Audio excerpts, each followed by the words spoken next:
নারী কিসে আটকায় তা জানা না গেলেও ব্রাজিল যে পেনাল্টিতে আটকায় সেটা এক প্রকার নিশ্চিত। ক্লাব ফুটবল কিংবা জাতীয় দল সব জায়গায় সেলেসাওদের দুঃখ যেন টাই ব্রেকার।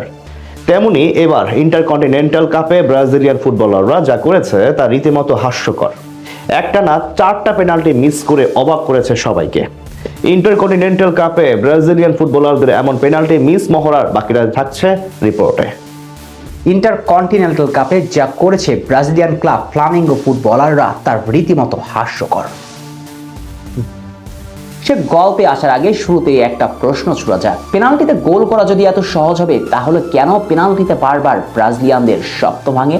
আরো বিশেষ করে বললে আর্জেন্টিনা কাতারের মাটিতে পেনাল্টির কল্যাণে বিশ্বকাপ জিতেছে এমন কথা যারা বলছেন তারা সেলেসাওদের বাস্তবতার কথা কি ভেবেছেন? কোপা আমেরিকা থেকে বিশ্বকাপ, জাতীয় দল থেকে ব্রাজিলিয়ান ক্লাব, সবার স্বপ্নভঙ্গের কারণ একটাই, পেনাল্টি। তাহলে শুরুর প্রশ্ন আবারও করা, পেনাল্টিতে গোল করা যদি এতই সহজ তাহলে কেন 5 বারের বিশ্ব চ্যাম্পিয়নদের স্বপ্ন ভাঙছে পেনাল্টিতে? মেনে নিন পেনাল্টিতে আর্জেন্টিনার শ্রেষ্ঠত্ব। এবার মূল গসিপে ফিরে আসা যাক, যে গল্পের রীতিমতো হাস্যকর কাণ্ড ঘটিয়েছে ফিলিপে লুইজের ছেলেরা।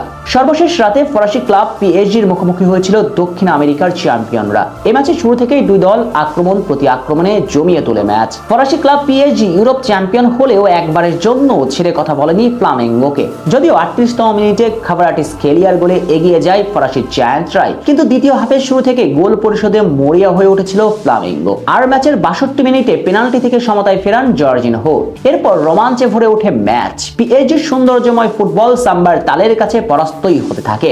বিশেষ করে ফ্লামেঙ্গো কোচ ব্রাজিলের লিওনেল স্কালোনি খ্যাত ফিলিপে লুইস তার ট্যাকটিসে বদলিয়ে দিতে থাকেন সব শেপনিকে। 90 মিনিট পেরিয়ে ম্যাচ গড়ায় অতিরিক্ত 30 মিনিটে, সেখানেও গোল পায়নি কোনো দল। এরপর ভাগ্য নির্ধারণী টাইব্রেকারে প্রথম শুট নিতে আসেন ফ্লামেঙ্গো এবং টার্গেট ফুলফিল করেন শতভাগ সফলতার সঙ্গে। এরপর পিএসজি মিডফিল্ডার ভিতিনিয়া স্পট কিকে বল জড়ান জালে, কিন্তু ফ্লামেঙ্গো ফুটবলার দ্বিতীয় শুট মিস করে বসেন। তাতে এগিয়ে যাবার সুযোগ আসে পিএসজির সামনে, কিন্তু ফরাসি ক্লাবের প্রাণভোমরা দেমবেলে দ্বিতীয় শুট নিতে আসলে ফ্লামেঙ্গোর আর্জেন্টাইন গোলকিপার দুর্দান্ত নৈপুণ্যে ঠেকিয়ে দেন, তাতেই সমতা। কিন্তু এরপর ফ্লামেঙ্গো ফুটবলাররা যা করেছে তার রীতিমতো হাস্যকর ছাড়া আর কিছুই ছিল না।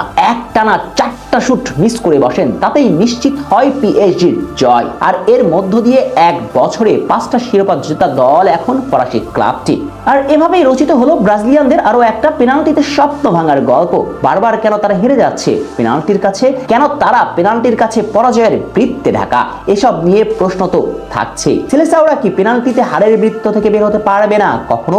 উত্তরগুলো অজানা। কবে এই সমস্যার সমাধান আসবে ব্রাজিলের?